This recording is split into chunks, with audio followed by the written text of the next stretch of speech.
L'antisémitisme d'hier à aujourd'hui, l'État français et les Juifs, regard croisé, ceux de Olivier Lallieu. Ma gauche, Olivier, vous êtes responsable des lieux de mémoire au mémorial de la Shoah, vous êtes historien, vos travaux portent depuis longtemps sur la mémoire de la déportation, vous êtes membre du Centre international pour l'éducation sur Auschwitz et l'Holocauste au musée d'État d'Auschwitz-Birkenau, vous êtes auteur de plusieurs ouvrages et articles sur l'histoire des déportations, je ne vais pas les citer tous, de même que pour Jonathan en suivant, puisque vous avez également dans la salle que vous avez traversée pour rentrer, la table des libraires de notre partenaire Ombre Blanche. Vous pouvez retrouver les ouvrages d'Olivier Lallieu et de Jonathan Ayoun et un certain nombre d'ouvrages complémentaires d'autres auteurs. Olivier, vous avez dirigé très récemment, 2021, travail d'écriture, La Shoah au cœur de l'anéantissement, avec Philippe Boukhara, Tal Brutman, Piotr Swiński et quelques autres. Et vous avez enfin co-dirigé la nouvelle histoire de la Shoah en 2021. Est-ce que j'ai oublié quelque chose ou est-ce que... Merci. Juste à côté, Jonathan Ayoun, pour qui c'est un retour aux sources, puisqu'on se disait tout à l'heure que Jonathan avait inauguré la première soirée de la première édition 2019 des Rencontres pour l'égalité. Donc je suis ravi de l'avoir ce soir à nos côtés. Voilà, puis quand on l'a contacté, il a accepté immédiatement. Jonathan, vous êtes réalisateur, ancien président de l'UEJF. Je vais passer sur les diplômes en master de communication assez prestigieux. Vous êtes l'auteur avec Judith Cohen-Solal du livre La main du diable, comment l'extrême droite a voulu séduire les Juifs en France, qui est paru aux éditions Grasset, réalisateur de plusieurs films, parmi lesquels on peut citer Sauver Auschwitz ou Comment sauver... la mémoire du crime des crimes, où vous parlez essentiellement de banalisation. Et puis, plus récemment, je vais faire comme tout à l'heure, je vais prendre le plus récent, l'histoire de l'antisémitisme, paru en 2022, l'édition Bouquin. Et puis, je suppose que, tout comme nous, vous avez suivi sur Arte l'excellente série en 4 épisodes, Histoire de l'antisémitisme, où... Jonathan retrace cette histoire sur un temps suffisamment très long, et on va, en revenant aux sources, et on va en parler très largement pendant ce débat. Ce regard croisé vont être animés par moi-même et par mon collègue tout à fait à l'autre bout, Antoine Grande, directeur du musée de la Résistance et de la déportation. Et on va essayer tous les deux de piloter cet échange avant de vous donner aussi, faire circuler un micro pour vous permettre d'interroger directement Olivier et Jonathan. Voilà, pardon sur cette assez longue introduction. J'ai envie de me tourner pour commencer vers Jonathan. Je viens de citer la série Histoire de l'antisémitisme. Pourquoi est-ce que vous avez fait le choix d'aborder l'histoire de l'antisémitisme dans le temps long, très long, dans votre série documentaire? Est-ce que c'est quelque chose d'indispensable pour appréhender l'antisémitisme ? Déjà bonsoir et merci de cette invitation, en effet de la seconde invitation, pour donc parler plus amplement de l'histoire de l'antisémitisme. L'histoire racontée sur 2000 ans en 4 épisodes, donc sur cette série documentaire sur Arte, était à l'origine une commande de la chaîne qui voulait justement, et à juste titre, remonter, non pas aux origines, puisque les origines sont difficiles à identifier, on n'a pas de source du moment d'apparition du phénomène, mais en tout cas de retracer sur le temps long, comme ils ont l'habitude de le faire dans leur collection historique, ce phénomène-là.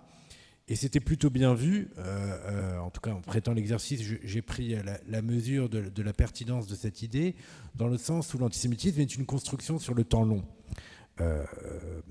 Déjà, l'existence de l'antisémitisme n'est pas inhérente à l'existence du peuple juif, on a du mal à situer. La première violence anti-juive est documentée étant l'an 38 à Alexandrie, et le phénomène d'antisémitisme comme phénomène de société, comme manière de prendre corps auprès des populations, n'arrive qu'au tournant du millénaire, ce qui paraît assez improbable quand on a l'impression que l'antisémitisme remonte à la nuit des temps. La phrase n'est pas fausse, mais elle ne recouvre pas une réalité véritable. Si on cherche à comprendre quels sont les moments de passage à l'acte violent très forts à l'égard des Juifs, c'est au temps des croisades, c'est pas avant. C'est à ce moment-là, par exemple, qu'une des accusations les plus importantes, l'accusation de déicide, d'accuser les Juifs d'être le peuple meurtrier de Dieu, de Jésus, est apparue au IIe siècle, donc peu de temps après la mort de Jésus, de fait, mais elle devient une croyance populaire qu'au moment des croisades. Une autre accusation aussi, qui est une de celles qui a été les plus ravageuses à travers l'histoire, qui est l'accusation de crimes rituels, notamment de sacrifices d'enfants, est apparue donc à Alexandrie, dont je parlais au début, au moment de la violence anti-juive en l'an 38. Mais après, elle ne fait plus partie des accusations. Elle est recyclée en mythe chrétien également, là, c'est en 1144 en Angleterre, à Norwich. Et c'est à ce moment-là où cette accusation va circuler, va se diffuser. Donc, on a un premier millénaire, après la naissance ou la mort de Jésus, qui n'est pas un millénaire extrêmement marqué par l'antisémitisme. C'est à partir donc de 1100, 1090 avec les croisades, 1144 avec l'accusation de crimes rituels, que là, on peut parler d'un phénomène d'antisémitisme beaucoup plus important et qui fait société, enfin qui fait fait civilisationnel. Et donc, c'est le second épisode de la série où on se penche sur la manière dont, comme c'était dit en introduction, il a fallu des siècles pour défigurer les Juifs dans l'art, dans l'imagerie. Il a fallu des siècles aussi pour les distinguer dans l'espace public. Et le deuxième épisode raconte tout cela, c'est-à-dire en démarrant notamment avec l'apparition du premier né juif connu de l'histoire. Aujourd'hui, on connaît tous le préjugé, le stéréotype du nez juif, du nez crochu. Personne nulle part n'associait les juifs à aucun type de nez avant 1190, avant, je n'ai pas la date précise, mais en tout cas avant le XIIe siècle, où pour la première fois on représente les juifs avec un nez crochu. Il a fallu du temps pour que ça devienne un marqueur dans l'art chrétien du Moyen-Âge, d'identification du juif. Après, je pourrais rentrer plus en détail des raisons et de la fonction de cette caractérisation, mais je prends cet exemple-là parce qu'il est très marquant. Ça montre à la fois à quel point c'est très très vieux, et puis en même temps que c'est pas si vieux que ça, puisque ça n'apparaît pas au moment de l'apparition du phénomène de haine à l'égard des Juifs. Et puis après, dans le troisième épisode, je balaye là un peu comme ça généralement, on s'intéresse au passage, mais peut-être qu'on y reviendra, de l'antijudaïsme à l'antisémitisme, et donc de fait à ce qui a amené un tournant dans l'histoire juive, qui est l'émancipation, ici en France d'abord, d'une partie d'entre eux, où ils ont pu acquérir l'égalité, jusqu'à la Shoah, et donc avec l'apparition de l'antisémitisme racial durant le 19e siècle. Et puis le dernier épisode va de 1945 à nos jours. Donc voilà, c'est un découpage historique chronologique, très basique, mais qui en même temps rejoint une thématisation assez intéressante sur la circulation du phénomène. Jonathan, avant de passer la parole à Olivier sur la période, de la guerre, à proprement parler, est-ce que on voit se dégager dans ce temps long, pour ce qui concerne l'histoire française notamment, des mouvements particulièrement identifiés dans les idéologies qui ont constitué l'antisémitisme comme un socle politique, idéologique en France ? Oui, il y a clairement un discours qui s'est construit en effet sur le temps long et qui a été recyclé, a été récupéré par les mouvements politiques après avoir été un discours surtout religieux, surtout théologique. L'antijudaïsme théologique devient l'antisémitisme politique au courant du 19e siècle. Et donc c'est un phénomène très très important dans l'histoire de l'antisémitisme en France, mais j'imagine qu'on reviendrait après. Mais sur son passage dans le nazisme, c'est une manière de recycler les différents discours. On va puiser dans chacune des époques et on vient actualiser les accusations pour les faire, pour créer une sorte de compilation des discours de haine. Donc à la fois il y a un fil qui peut être dressé, et à la fois, étant donné qu'il y a une accumulation, au bout d'un moment, ceux qui arrivent au pouvoir viennent leur permettre de refaire surface. Donc il y a des périodes de latence aussi qui sont très importantes, notamment en France, puisque certes le 19e siècle est considéré comme un moment terrible dans l'histoire de l'antisémitisme en France, mais c'est aussi celui où, pour la première fois, des Juifs accèdent au même statut que les autres, où ils peuvent mieux se sentir, faire corps avec le reste de la société, où ils entrent dans la nation. Donc c'est un moment assez paradoxal et difficile difficile à définir de manière précise comme le moment où l'antisémitisme politique devient un nouvel antisémitisme. Ça, c'est très difficile à noter. Alors justement, Olivier, vous êtes spécialiste de la Seconde Guerre mondiale, de la Shoah en Europe, en France en particulier, mais aussi de l'histoire de la mémoire de la Shoah, qui, on le verra, est un élément important dans la compréhension du rapport de la République à l'antisémitisme, notamment dans sa condamnation, sa prise en compte de sa spécificité. On y reviendra, mais comment passe-t-on d'une défaite en juin 1940 à un État français antisémite? Comment passe-t-on d'une défaite militaire à un État qui théorise en rupture avec la République qui le précédait, le statut des Juifs, leur arrestation, leur désignation et leur extermination? Bonjour à toutes et à tous. Permettez-moi simplement de dire un grand merci aux organisateurs de cette manifestation et le plaisir qui est le mien d'être accueilli ici à Toulouse, auquel je suis très attaché, auquel le mémorial de la Shoah, je l'ai dit et je le redis ici au sein de l'hôtel du département, est également très attaché de ce partenariat qui nous réunit avec le département de Haute-Garonne. Alors, là, on va peut-être avoir un problème d'échelle, c'est-à-dire que la Shoah, c'est d'abord un projet nazi. Et il faut le redire. Sur toutes les questions qui ont trait à la collaboration, il y a une dynamique qui est propre à l'extrême droite française, à l'extrême droite ou à certains mouvements au sein de l'extrême gauche française. Il y a une tradition antisémite en France qui a compté parmi les plus grands antisémites comme Édouard Drumont, par exemple, élu député d'Alger au cap de ce siècle, mais la Shoah, c'est d'abord et avant tout un projet nazi, un projet idéologique, politique, militaire, ancré dans l'idéologie nazie. Et donc, si on aborde la question de la Shoah en France, il faut arriver à percevoir ce qui est du ressort du projet nazi, qui s'est déroulé là, mais si on va peut-être en parler tout à l'heure, qui prévoyait de s'étendre partout, la sphère d'influence nazie allait s'étendre à court ou moyen terme. On le sait, dans les pays décrits dans le protocole de la conférence de Wannsee en janvier 1942. Vous avez y compris l'Irlande, vous avez l'ensemble des 3 pays, Algérie, Maroc, Tunisie. Vous avez la Suisse. Enfin, vous avez une sphère beaucoup plus large que la seule échelle continentale, à proprement parler, des pays directement ou indirectement sous domination nazie. Un projet nazi continental d'extermination physique décidé à partir de l'automne 1941, mais qui prolonge des politiques d'essence antisémite antérieures et qui, dès 1933, avec l'avènement du Troisième Reich, vont être progressivement mises en œuvre. Bon.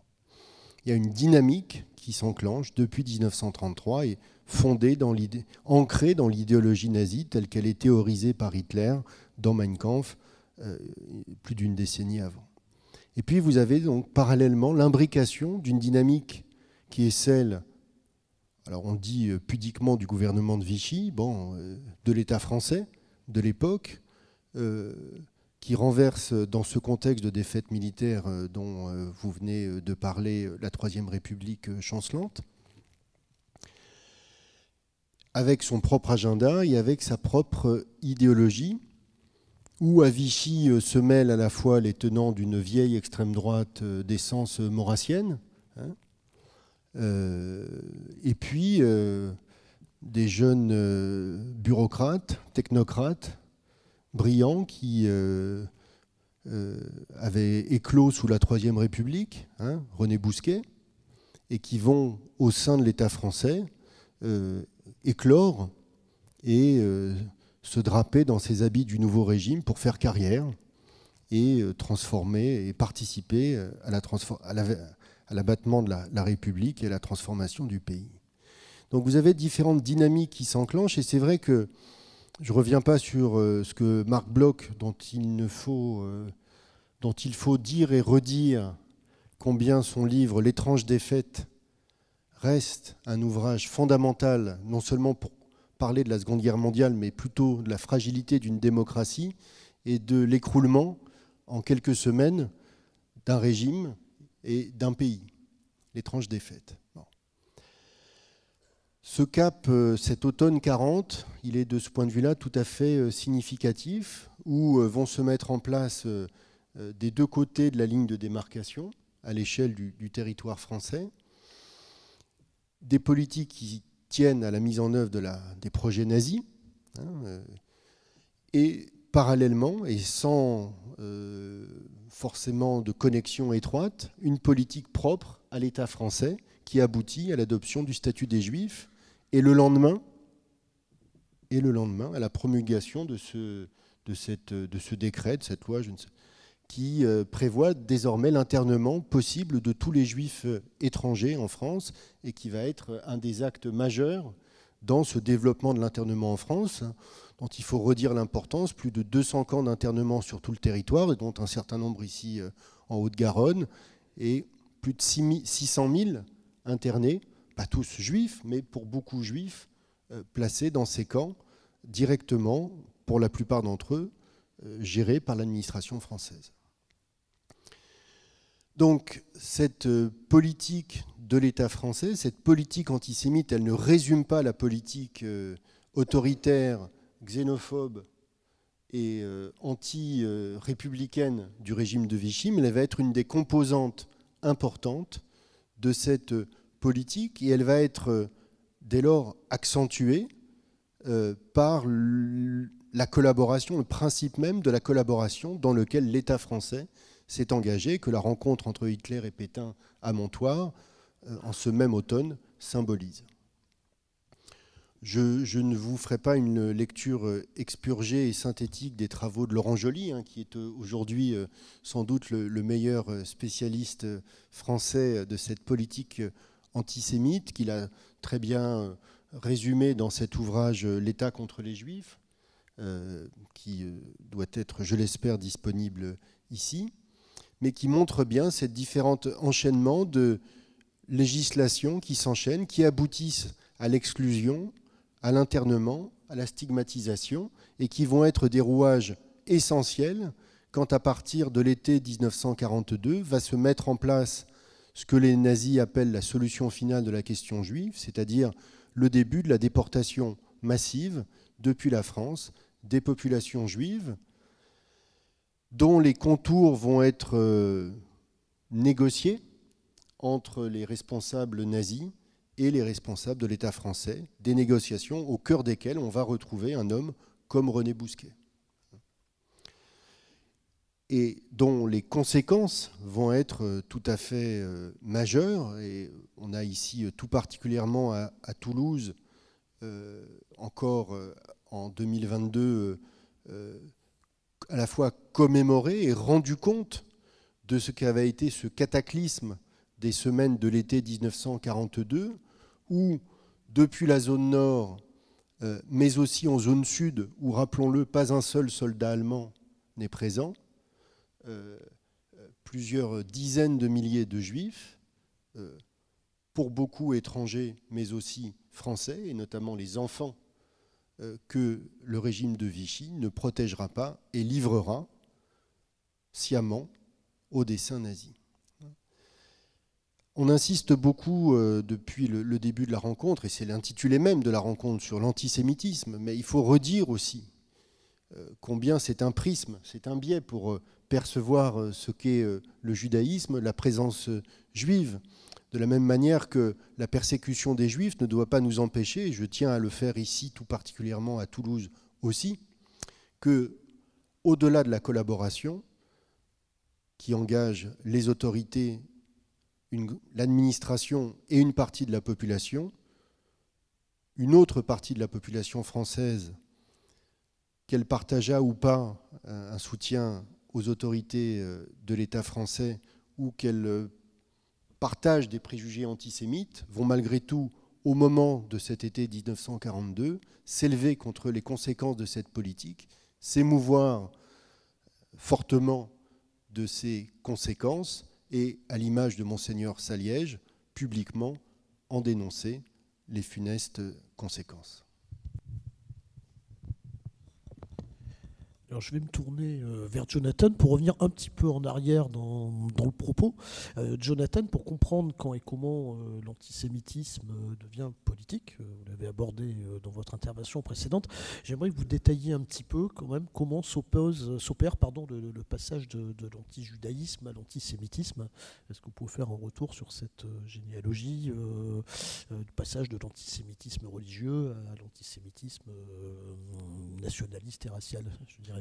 Oui, alors le passage, bon, déjà le terme antisémitisme, il faut l'entendre comme un terme englobant qu'on utilise par facilité de langage, mais qui définit beaucoup de phénomènes de haine, d'hostilité à l'égard des Juifs, qui sont de judéophobie. Enfin, plusieurs termes sont possibles pour définir la manière dont on s'en prend aux Juifs, et que globalement, on l'a rassemblé, parce qu'il fallait bien un mot, sous le terme antisémitisme. Bien que historiquement, originellement, le mot antisémitisme a été inventé donc en 1879 en Allemagne, à Berlin, par un journaliste, Wilhelm Marr, qui lui-même était antisémite. C'est-à-dire que le mot a été inventé, revendiqué, porté sur la scène publique par les antisémites qui voulaient se trouver un mot pour se définir, et qui d'ailleurs, le mot répondait à une véritable demande, puisque très rapidement, il est abordé, vulgarisé, popularisé par Drummond en France par exemple, mais dans de très nombreux pays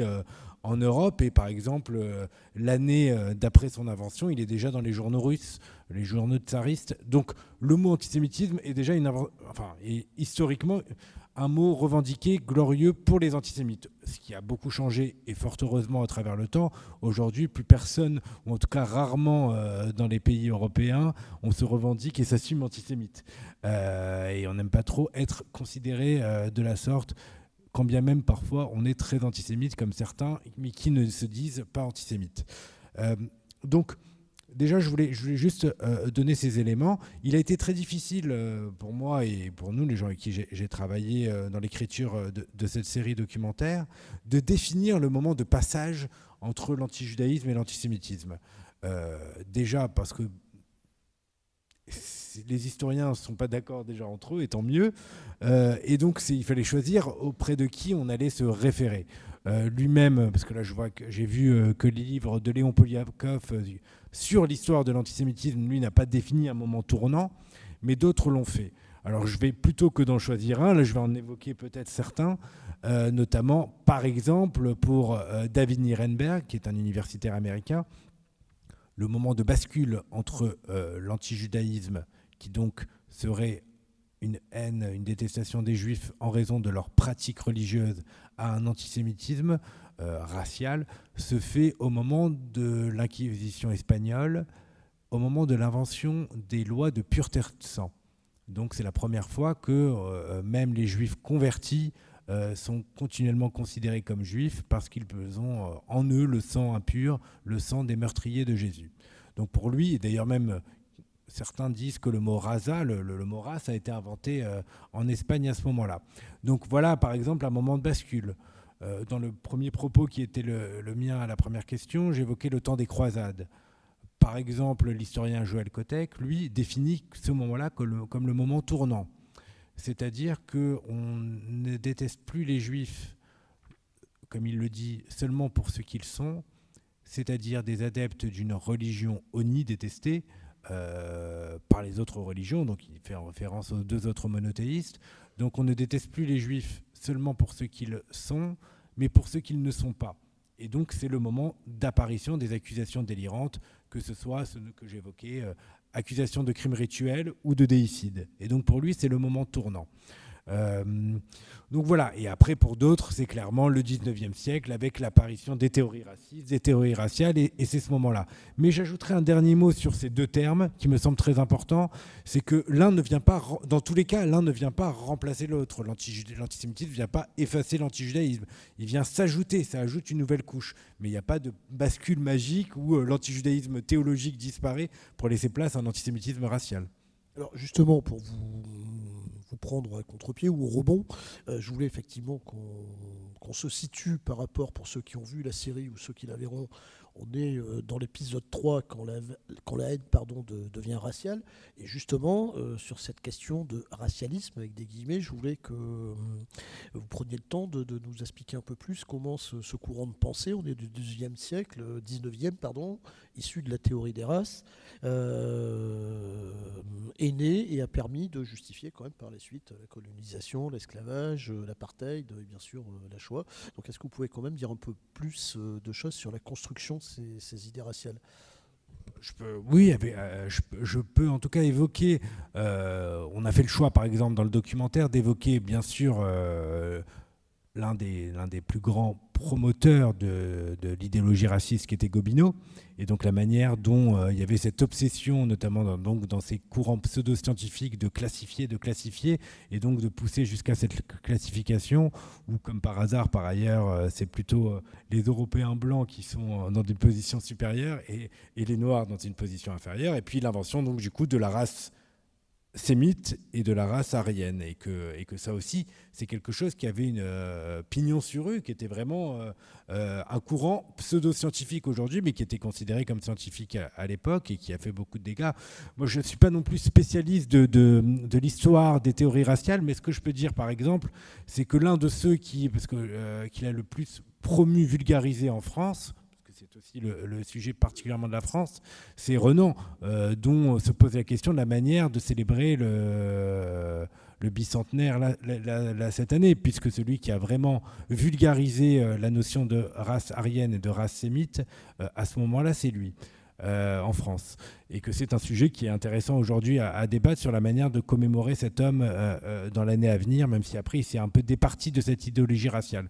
Donc elle apparaît au 19e siècle, au courant 19e siècle, elle rencontre un certain succès, elle est justifiée, promue de différentes manières, et un des éléments que je pourrais évoquer, qui fera référence à ce que j'ai dit au début, parce que c'est intéressant de faire le lien, sur la question du né juif. Donc, rappelez que la manière dont il apparaît au XIIe siècle, en Allemagne d'ailleurs, à Cologne, comme référent dans l'art chrétien. Et donc, on représente les juifs avec des nez juifs à ce moment-là. Dessinés, on leur grossit, on les animalise, on les exagère pour l'identifier d'ailleurs, et pour que d'un simple coup d'œil, en regardant un tableau, on peut identifier qui est juif dans le tableau. Parce que dans tous les cas, il n'y avait pas d'autre manière de les distinguer. Ils n'avaient pas le phénomène des papillotes et de la figure rabbinique telle qu'on la connaît aujourd'hui n'existait pas à l'époque. Donc c'était un des moyens de les distinguer. Bon, et au XIXe siècle, dans les théories raciales, avant les caricatures de l'affaire Dreyfus et de la fin XIXe, Galton, qui est un photographe, un anthropologue pseudo-scientifique qui s'inscrivait dans l'idéologie raciale, veut définir un type juif. Et donc, dans une galerie de photographie, il veut montrer comment les juifs ont un type juif. Et donc, il essaye de prouver scientifiquement, c'est complètement grotesque, qu'il y a un nez juif. Et on voit bien ce qui était dans le folklore médiéval et dans la construction de l'art chrétien est recyclé par l'antisémitisme racial, pseudo-scientifique de ce moment-là. Alors, pseudo-scientifique, puisque juste avant de laisser la suite à Antoine, c'est avec sa permission, j'aurais juste reprécisé, comme à chaque fois qu'on est sur ces questions raciales, il est scientifiquement prouvé qu'il n'y a qu'une seule et unique race, la race humaine. Je ne voudrais pas qu'on comprenne...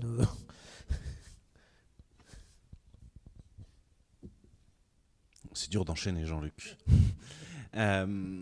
Donc on a bien vu, on a bien compris, Olivier, merci de ces explications. Merci Jonathan, qui a un cadre plus large, géographiquement, historiquement, et que lorsque l'on réduit l'échelle et qu'on se concentre sur la Seconde Guerre mondiale, sur cette acmé d'une intensité terrible, il faut croiser tous ces facteurs. Mais une question quand même doit nous interroger. Vous l'avez dit, Olivier, on dit le régime de Vichy, c'est l'État français. Et en France, avant l'armistice de juin 1940, l'État ne connaît pas les Juifs, ne connaît pas de Juifs par rapport à des non-Juifs, ne connaît pas de chrétiens par rapport à des non-chrétiens. Donc, une question très pratique.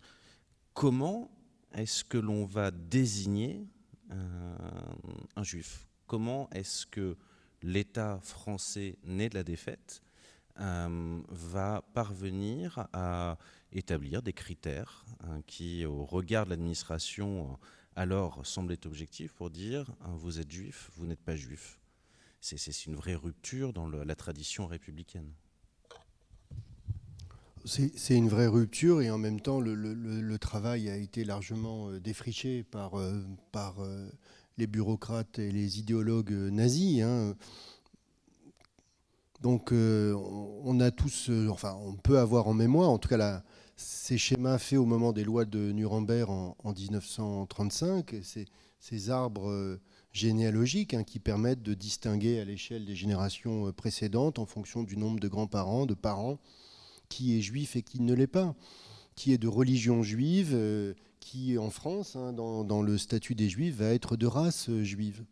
Donc il y a tout ce travail où on est dans ce recyclage, effectivement, de cette approche eugéniste, née au XIXe siècle, où la France n'est pas absente, tu l'as rappelé, et qui va bien nourrir les travaux des juristes, des fonctionnaires, des bureaucrates.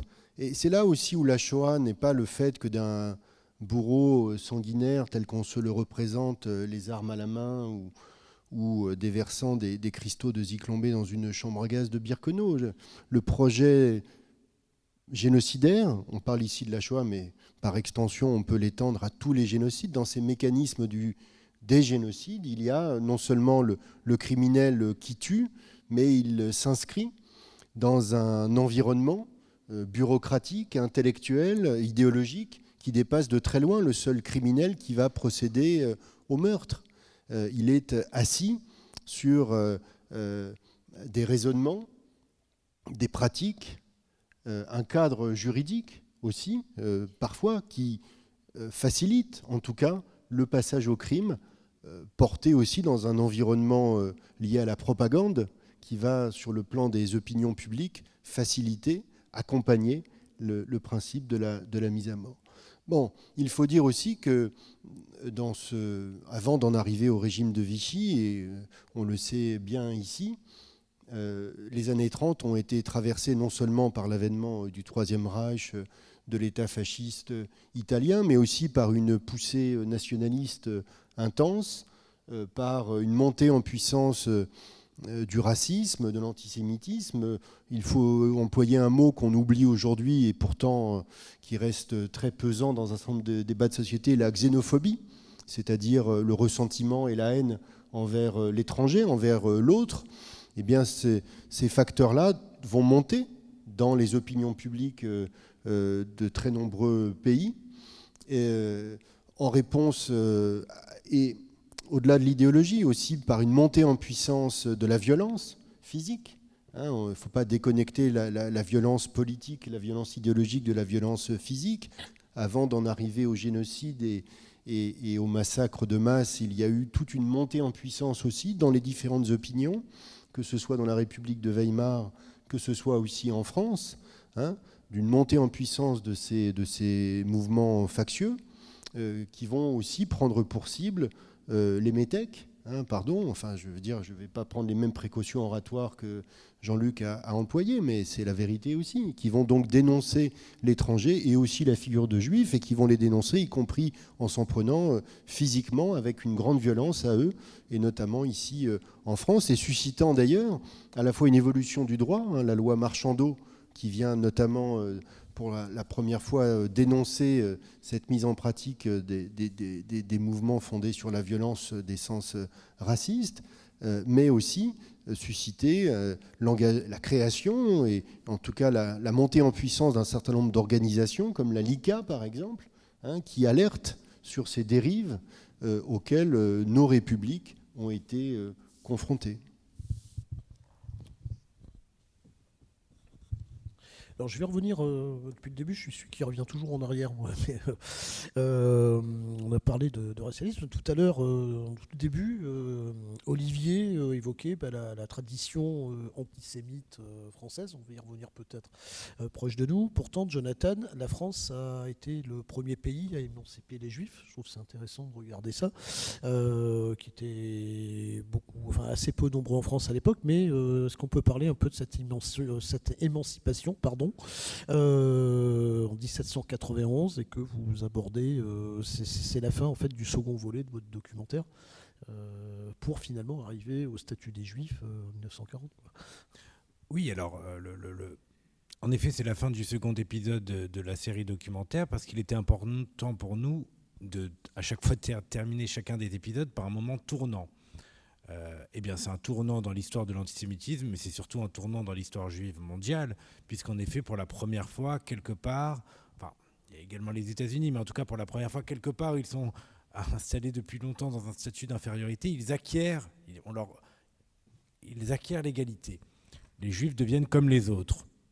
Pas en 1789, pas au moment de la déclaration des droits de l'homme, mais en 1791. Donc il y avait quand même eu, et c'est toujours important et intéressant de le rappeler, 2 ans de bataille pour que l'égalité leur soit accordée. Parce qu'autant en 89, les bourreaux, les comédiens, les protestants deviennent égaux, mais on refuse d'ailleurs pour les esclaves également, mais on refuse d'accorder aux Juifs l'égalité. Et il faut 2 ans de bataille dans lesquels d'ailleurs les Juifs se sont constitués comme militants pour l'égalité et pour rappeler à l'Assemblée, qui était majoritairement hostile à l'émancipation des Juifs, pour leur rappeler de rester fidèles à leur déclaration des droits de l'homme et de rester fidèles à la notion de l'universel et d'accorder l'égalité. Donc, finalement, c'est obtenu grâce notamment à des personnalités fortes de l'Assemblée comme l'abbé Grégoire, grâce aussi notamment par exemple à Robespierre, dont on oublie le rôle central dans l'émancipation des Juifs.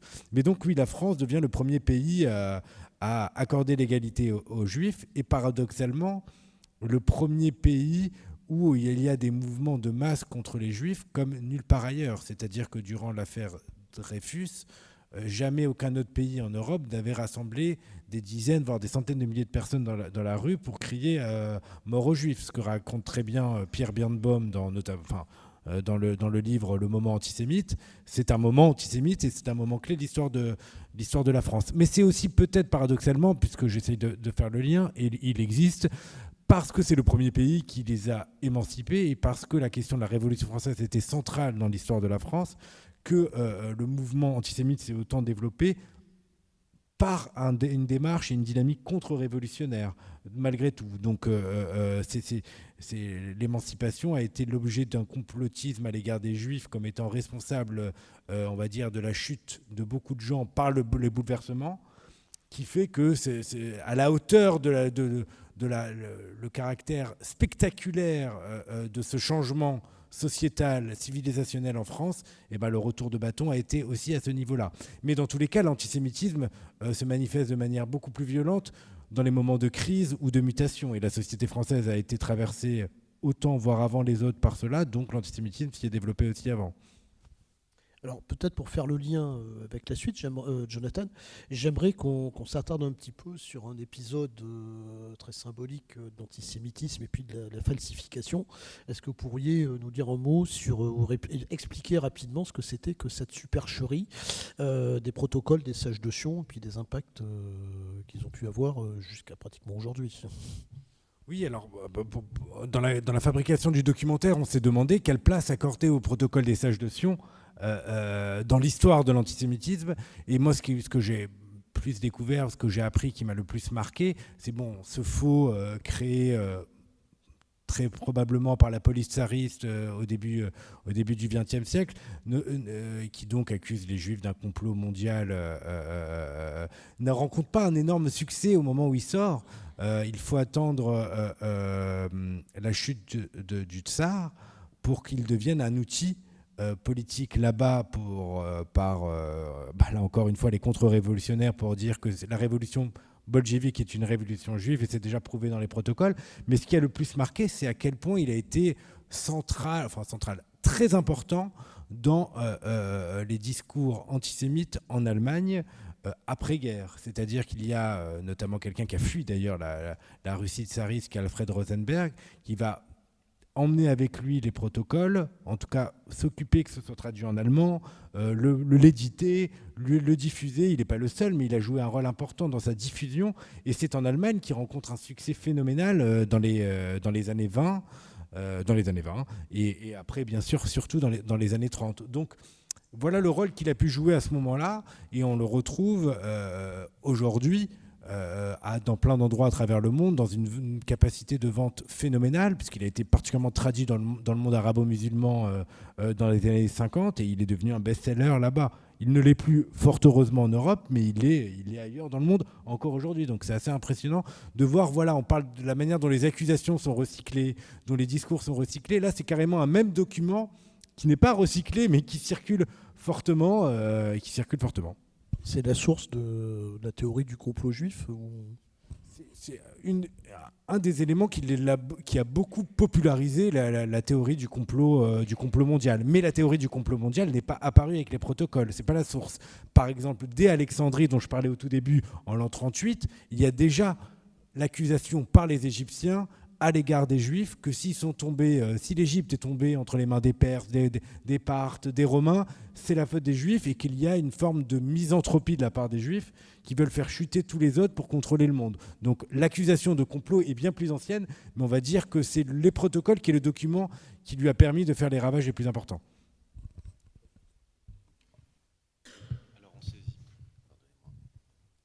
On saisit bien, on voit bien tous ces aliments idéologiques, culturels, religieux, ces processus qui aujourd'hui encore alimentent l'antisémitisme, et on aura l'occasion de revenir sur cette actualité d'antisémitisme dans la dernière partie de cette table ronde. Mais je pense qu'il est important à cette heure de la discussion, Olivier, de nous dire le bilan de la Shoah. C'est-à-dire que nous avons vu les tenants qui ont conduit à cet événement dramatique de l'histoire. Est-ce que vous pouvez nous dire un petit peu, je sais que c'est une question immense et une soirée n'y suffirait pas, mais en quelques minutes, les étapes de la mise en place d'une politique génocidaire à partir de cet antisémitisme, le nombre de juifs qui ont été assassinés au cours de la Seconde Guerre mondiale en France et en Europe. J'ai peur de comprendre la question et d'avoir 3 minutes pour faire l'enchaînement des séquences, pour arriver à ce bilan. Et en même temps, en ayant conscience que, de façon lapidaire, jeter des chiffres qui sont connus est un exercice qui rend très peu compte, voire même de façon fallacieuse, la réalité humaine qu'il y a derrière. Donc je répondrai à la question, mais en ayant d'emblée exprimé cette prudence. Ce bilan, il est posé depuis la Seconde Guerre mondiale, et sans finalement, depuis, avoir beaucoup évolué. Au moment du procès de Nuremberg, ce chiffre des victimes juives assassinées par les nazis, il est d'emblée fixé entre 5,5 millions et 6 millions. Et ce chiffre symbolique de 6 millions de victimes, il est aujourd'hui dans la conscience collective. Mais rappelons-le, il a depuis été précisé, travaillé, critiqué au sens noble du terme par les historiens, par les démographes. Donc ça n'est pas un dogme, contrairement à ce que les négationnistes veulent nous faire croire. Ce n'est pas un dogme qui a été fixé par les Alliés et qui, depuis, est répété. Non. Ce chiffre-là, aujourd'hui, et la micro-histoire nous y aide, il est précisé à l'échelle des territoires, des pays, des régions, pour mieux étayer, si vous voulez, ce bilan. Ce bilan de 6 millions de victimes, il est le reflet aujourd'hui du travail des historiens qui n'ont cessé de travailler dessus depuis 80 ans. Voilà. Donc, ce chiffre de 6 millions de victimes assassinées il est le reflet de différentes politiques qui vont effectivement s'enchaîner tout au long de la Seconde Guerre mondiale. Même si la politique antisémite du régime nazi ne débute pas avec le début de la Seconde Guerre mondiale, mais débute dès 1933. Mais rappelons-le simplement rapidement, et je reprends ici le mot de l'historien Tal Brutmann, le génocide des Juifs et la compréhension du génocide des Juifs, on ne peut l'avoir que si on restitue ce qu'il appelle cette dynamique assassine. Il n'y a pas une linéarité entre Mein Kampf et la libération du camp d'Auschwitz le 27 janvier 1945. Il y a un enchaînement de politiques à la fois global et régional qui aboutit à ce bilan criminel. Il est aussi le reflet, d'abord et avant tout, du projet nazi qui est de se débarrasser des Juifs. La solution finale de la question juive, ça n'est pas une expression qui est forgée par les nazis en 1941. Elle est antérieure, elle date de la fin des années 30 et elle vise alors à encourager, susciter, provoquer le départ massif, complet, des Juifs depuis le territoire du Reich. Se débarrasser des Juifs, c'est d'abord, entre 1933 et 1941, fin de l'émigration légale depuis le territoire du Reich, c'est se débarrasser des Juifs en provoquant cette émigration massive qui va rentrer très progressivement en marche, si je puis dire, et de façon de plus en plus exponentielle, notamment à la fin des années 30 ou à la suite de la Nuit de Cristal en 1938, du pogrom de la Nuit de Cristal, là aussi avec des guillemets, c'est un mot forgé par la propagande nazie, le terme Nuit de Cristal. Image un peu romantique comme ça de ces vitres brisées des magasins. Bon, c'est un pogrom. C'est un pogrom qui vise par la terreur à provoquer le départ des Juifs allemands qui sont là pour certains depuis des siècles et qui ne voyaient guère de raison de quitter la terre pour laquelle ils avaient lutté, y compris pour beaucoup dans l'armée allemande. Donc l'émigration va s'accentuer et en 1900, quand est promulguée la fin de l'émigration légale, c'est près de la moitié des plus de 500 000 Juifs qui ont réussi à quitter le territoire du Reich, alors même que, quand on parle d'émigration, enfin je veux dire, ça tient plus de l'expulsion que de l'émigration. Il y a toute une bureaucratie dont Eichmann a été un des rouages qui se met en place, notamment pour l'Autriche, mais c'est une entreprise de spoliation, de violence, qui vise à provoquer le départ des gens. Donc l'émigration est un mot qui vient en quelque sorte affadir la réalité humaine que recouvre ce processus-là, et je ne parle pas d'un point de vue humain pour ces hommes et ces femmes qui étaient en Allemagne chez eux. Émigration forcée. Les nazis, vous le savez, à partir du déclenchement de la Seconde Guerre mondiale, vont occuper un nombre sans cesse plus important de territoires. Une partie de ces territoires vont être annexés au Reich et donc la législation allemande va directement s'y appliquer. C'est le cas ici en Europe de l'Ouest, de l'Alsace et la Moselle qui vont être annexés au Reich. C'est le cas aussi d'une partie de la Pologne qui est démembrée et dont une partie occidentale du territoire va être fusionnée au territoire du Reich. C'est le cas de cette ville d'Oświęcim qui va rentrer dans l'histoire sous le nom d'Auschwitz. Pour le reste, les nazis vont prendre en main, coloniser ces territoires qu'ils considèrent à l'Est comme relevant de leur espace vital, cette ancienne sphère d'influence des chevaliers teutoniques, sans reprendre les épisodes passés du documentaire de Jonathan, mais qui recouvre là aussi vraiment sur le plan culturel des éléments beaucoup plus anciens, qui là aussi rattachent le Troisième Reich à des mouvements à la fois culturels, politiques et idéologiques beaucoup plus anciens. Et dans ces territoires-là, à partir de septembre 1939, avec le démembrement de la Pologne de l'Ouest, la partie orientale étant, elle, occupée par l'Union soviétique dans les semaines qui suivent. La mise en place d'une politique extrêmement brutale. Les premières violences contre les Juifs ne débutent pas avec la naissance des premiers centres de mise à mort à l'hiver 41. Elle est mise en place dès le début de l'occupation et du démembrement de la Pologne, avec la mise en place, dans les mois qui suivent, de ghettos à l'intérieur desquels les Juifs vont être concentrés. Le principal ghetto, vous le savez, c'est le ghetto de Varsovie. Dans quelques semaines, on va commémorer le 80e anniversaire de l'insurrection du ghetto de Varsovie. Ce sont plus de 450 000 Juifs qui vont être regroupés dans une toute petite partie de la ville de Varsovie, un peu moins de 3% de la superficie de la capitale, ex-capitale polonaise, dans lequel plus de 400 000 personnes vont être regroupées et dans lequel les conditions de vie vont volontairement être rendues invivables, si vous voulez. Ce sont plus de 100 000 personnes qui vont mourir en 18 mois au sein du ghetto de Varsovie. La situation sera la même dans les autres ghettos. Donc, la mise à mort des Juifs va être le fait de ces conditions de vie infernales dans les ghettos.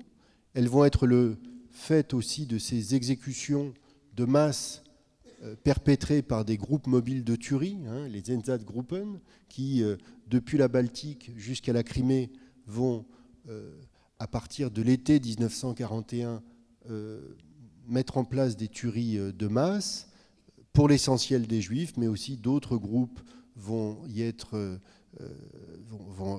la cible des exactions et des politiques criminelles menées par les Einsatzgruppen, les Tziganes notamment, ou un certain nombre de cadres de l'armée soviétique, commissaires politiques.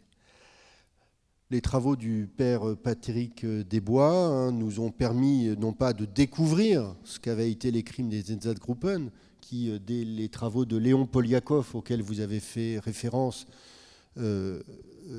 avait bien mis en valeur. Mais en revanche, il a, dans l'espace public, largement mis la lumière sur l'action criminelle des Einsatzgruppen et la mémoire qu'il en subsistait, aujourd'hui ou pas, dans ces territoires. Ce bilan-là, ce sont plus d'1,5 million de Juifs qui auront été les victimes des Einsatzgruppen. Et puis, ce qui est aussi une des caractéristiques de la Shoah, c'est-à-dire ce mot hébreu qui, vous le savez, qualifie, en reprenant ce mot hébreu de catastrophe, le génocide des Juifs, c'est la mise en place de centres de mise à mort, pour reprendre le mot de Raoul Hilberg, qui ne se résume pas à l'image que nous avons d'Auschwitz-Birkenau, du complexe d'Auschwitz, qui aujourd'hui, vous le savez, mes amis Yanis Runner et Tal Brutman le disent régulièrement, qui est un lieu tout à fait unique et singulier, à la fois plus grand camp de concentration du régime nazi et plus important lieu de mise à mort des Juifs d'Europe, un lieu où sur 1 300 000 déportés, 1 100 000 sont des victimes, sont des déportés juifs, et où 1 million de ceux-là, 1 million de ces Juifs vont y être assassinés. Donc un lieu central, mais un lieu complexe qui présente un tout autre visage que celui des centres de mise à mort que les nazis vont créer, Belzec, Sobibor, Chremno. Des lieux qui sont des terminus ferroviaires au bout duquel se trouvent des installations de tuerie massive. Ce sont plus de 3 millions de Juifs qui vont être assassinés dans ces lieux où des techniques déjà utilisées dans le cadre de l'opération T4 ont fait le lien avec les théories eugénistes dont Jonathan a parlé tout à l'heure, pour liquider, c'est l'opération T4, qui de 1939 à 1941 va provoquer la mort de près de 300 000 malades mentaux ou handicapés ressortissants du Reich, c'est-à-dire allemands et autrichiens. Ces techniques de gazage homicide qui vont être réutilisées, développées, amplifiées dans ces lieux que sont Belzec, Sobibor, Treblinka. Treblinka, c'est plus de 800 000 morts. C'est le principal tombeau des Juifs du ghetto de Varsovie, mais c'est un lieu qui présente un tout autre visage que cette complexité portée par le camp d'Auschwitz-Birkenau. Voilà, en termes de bilan, dans ce livre dont vous avez eu la gentillesse de faire écho, La Shoah au cœur de l'anéantissement, c'est vrai qu'avec Tal Brutman et Piotr Siwinski, le directeur du musée d'État d'Auschwitz-Birkenau, on a essayé de présenter un certain nombre de documents à la fois emblématiques de ce qu'a été ce processus idéologique, bureaucratique, et aussi cette échelle humaine indissociable du point de vue des bureaux comme du point de vue des victimes et des témoins de ce qu'a pu représenter la Shoah. Et c'est un ouvrage essentiel, et je ne le dis pas parce que tu es là, mais parce qu'il est extrêmement commode à l'usage, et je sais qu'il y a des enseignants dans la salle par exemple, et redonner les documents et les archives pour montrer à partir de quoi l'histoire s'écrit est une méthodologie importante. D'ailleurs, avant de revenir à Jonathan et avancer dans le déroulé de cette soirée, nous connaissons la spécificité du génocide des Juifs désormais. Nous, grâce aux travaux des historiens, on reviendra au travail des institutions, grâce aux documentaires, aux ouvrages, nous connaissons cette spécificité. Alors moi, dans cette enceinte du Conseil départemental de la Haute-Garonne, ma question sera sur en quoi cette spécificité est universelle. En quoi cette spécificité en fait une histoire de l'humanité, et en quoi y a-t-il dans sa transmission un projet universaliste essentiel? C'est une excellente question. Là aussi, 3 minutes. Non, mais j'avais menti sur la réponse précédente, donc je vais être prudent pour celle-ci. Mais en même temps, pour moi, enfin, je pense pour nous, elle est essentielle, évidemment. Je serais beaucoup moins positif sur la reconnaissance actuelle et absolue de la spécificité de la Shoah. Je crois qu'il suffit de voir dans les salles de classe, sur les réseaux sociaux, sur Internet, pour voir qu'aujourd'hui, je ne sais pas si c'est plus que jamais, mais en tout cas aujourd'hui encore, la question de l'existence, de la singularité, des conséquences de ce qu'on a appelé la Shoah est un phénomène qui reste certes reconnu institutionnellement, socialement, culturellement, mais où en même temps une partie de la population de tous bords demeure sinon sceptique, voire hostile. Alors parfois sous le sceau d'un pseudo-humour ou de théories politiques. Donc il faut être, enfin mon sentiment est beaucoup plus de ce point de vue-là mesuré. Un de ceux qui a le mieux parlé de ce lien entre la singularité de la Shoah, et de ce point de vue-là, pardon, je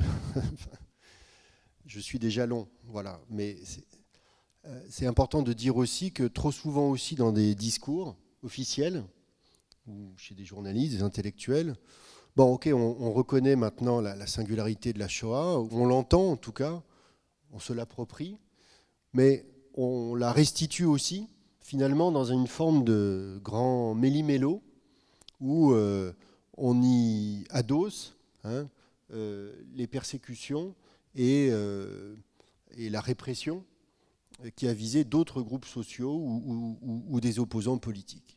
Et où cette singularité de ce qu'est un génocide, c'est-à-dire depuis un nourrisson de quelques heures jusqu'à un vieillard centenaire,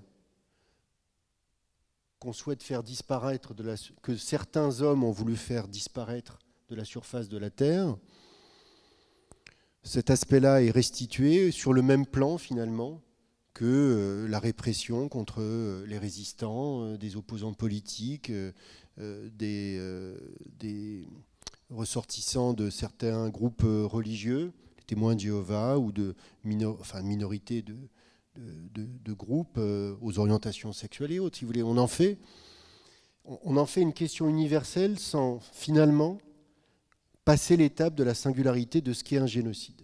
Bon. Et ça, sur le plan intellectuel et politique, ça pose de grandes difficultés. Mais la singularité, elle n'est pas là pour être affirmée et défendue comme une citadelle. Elle se pose d'abord parce que c'est une réalité historique. Ce qui n'empêche pas d'expliquer et de défendre que cette singularité-là n'empêche aucunement une reconnaissance d'une universalité du message et des conséquences de la Shoah. Elie Wiesel, dont je sais qui était venu à Toulouse ici il y a quelques décennies, maintenant il faut bien le dire, mais est un de ceux qui en a le mieux parlé. C'est-à-dire de cette façon de voir la Shoah, non pas seulement comme une affaire qui a visé les Juifs et dont les conséquences ne concerneraient que les Juifs, mais d'en voir effectivement une question qui intéresse l'humanité tout entière, parce que pour la première fois, un groupe, une nation, appuyé à des degrés divers par des États et des forces collaborationnistes, ont souhaité modifier le visage de l'humanité en retranchant, pas seulement intellectuellement, mais physiquement, physiologiquement, biologiquement, une partie de cette même humanité. Et c'est en ce sens qu'il y a un lien entre la spécificité de la Shoah et l'universalité de la Shoah. Alors peut-être que justement la question que je vais commencer à poser à Jonathan, mais qu'on souhaitait poser à vous deux, c'est après le bilan, j'avais formulé comment après Auschwitz, mais comment après le bilan apocalyptique qu'Olivier a dressé, qui aboutit à 6 millions de morts, le paroxysme de l'antisémitisme, comment après ça, l'antisémitisme est encore possible?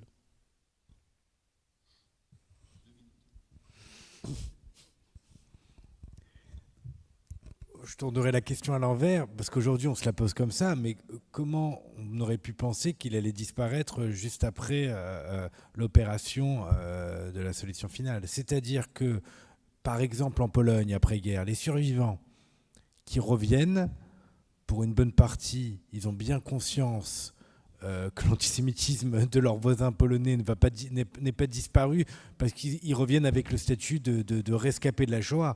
Et donc pour beaucoup d'ailleurs, ils reviennent en Pologne, mais ils ont peur d'aller sur leur lieu d'habitation, parce qu'ils ont peur, à ce moment-là, de voir leur maison occupée et d'être l'objet de représailles. Et il se trouve d'ailleurs que ça a été le cas pour certains. Et d'autres d'ailleurs ne décident de ne pas remettre les pieds en Pologne, en Allemagne après-guerre, et cherchent d'ailleurs, et ça crée toute la problématique aussi de ces centaines de milliers de réfugiés qui vont aller aux États-Unis, en Israël, mais qui ne veulent pas remettre les pieds là-bas. Donc ça veut bien dire qu'en tout cas, ceux qui ont subi la Shoah, au sortir de la guerre, ne se sont pas dit l'antisémitisme il va disparaître, ou il a dit, parce que l'horreur a été, le plus paroxystique a été atteint. Donc voilà pourquoi en fait cette question-là, elle ne se pose pas si on la regarde à hauteur d'histoire, et que si aujourd'hui on se dit ça, voilà. Il y a la phrase de Bernanos, là, Hitler a déshonoré à jamais l'antisémitisme, mais parce qu'elle est mal comprise, on l'utilise après coup mal, on comprend mal ce qu'il veut dire par là. Donc voilà, c'est rassurant de se dire, mais comment de se poser il est rassurant de se poser la question. Mais en réalité, la question ne se pose pas si j'essaie d'y répondre en 2 minutes, et je ne crois pas que c'est seulement pour me dérober. Mais je laisse Olivier répondre. On aimerait que l'histoire soit différente, mais on est face à une réalité, à un constat. C'est vrai que l'antisémitisme politique a été décrédibilisé de force, à partir de la défaite du nazisme en 1945, mais force est de constater que, et en Allemagne, et notamment en France, sous la forme de groupuscules, les partisans du nazisme et qui véhiculaient cet antisémitisme, leur voix s'est estompée, mais elle n'a pas disparu. Et elle va périodiquement, dans les années 50, dans les années 60, dans les semaines qui suivent aussi la libération et le retour des familles juives à Paris, vous avez des manifestations de locataires qui manifestent avec des propos violemment antisémites face aux familles juives qui demandent à récupérer les logements qui ont été occupés de fait légalement ou non, mais en tout cas qui demandent simplement à récupérer leurs biens. Donc l'antisémitisme, on aimerait qu'il disparaisse. Il a été un temps décrédibilisé politiquement, mais il n'a aucunement disparu. Mais il faut là aussi prendre un peu de distance et se souvenir que il y avait eu une grande émotion qui avait été suscitée notamment en France, en Europe de l'Ouest, après les violents, enfin les pogroms criminels qui avaient secoué l'Europe de l'Est à Kishinev et d'autres. Il y avait eu de grandes manifestations, un mouvement d'opinion très large en faveur des populations juives martyrisées. Ça n'avait pas empêché ni l'avènement du régime ni de l'État français, ni l'avènement de ces régimes-là. Donc la question de la connaissance, elle n'épuise pas la question de la conscience. C'est-à-dire que la connaissance est une arme, mais ce n'est pas une arme absolue. Il y a d'autres facteurs qui rentrent en ligne de compte, qui tiennent à l'environnement culturel, aux valeurs véhiculées, à la capacité des démocraties aussi à se défendre face à ces mouvements-là, à tenir bon. Voilà. Et donc, on aimerait que l'histoire soit différente, hein, je reboucle. On aimerait que l'histoire soit différente, mais force est de constater que l'antisémitisme n'a pas disparu. Et il faut aussi être conscient que ça peut sembler désespérant, et ça l'est quelque part, et surtout si on s'inscrit dans le temps long, comme Jonathan l'a fait dans ce si fort documentaire. Mais en même temps, vous parliez des enseignants tout à l'heure. Bon, je veux dire, on est aussi porté par une espérance. C'est-à-dire qu'on pourrait se dire, on pourrait être écrasé par le poids de l'histoire et d'une forme de répétition, de mutation, où des éléments très anciens sont recyclés. Mais en même temps, il y a des progrès. Il y a des progrès dans cette conscience universelle. Je pense qu'il faut là aussi, je ne suis pas là pour restituer les grandes voix d'Elie Wiesel ou de Simone Veil, mais Simone Veil, en tant qu'acteur politique, a souvent mis en avant le fait que pour elle, une de ses plus grandes progrès de l'humanité, ça avait été la construction européenne.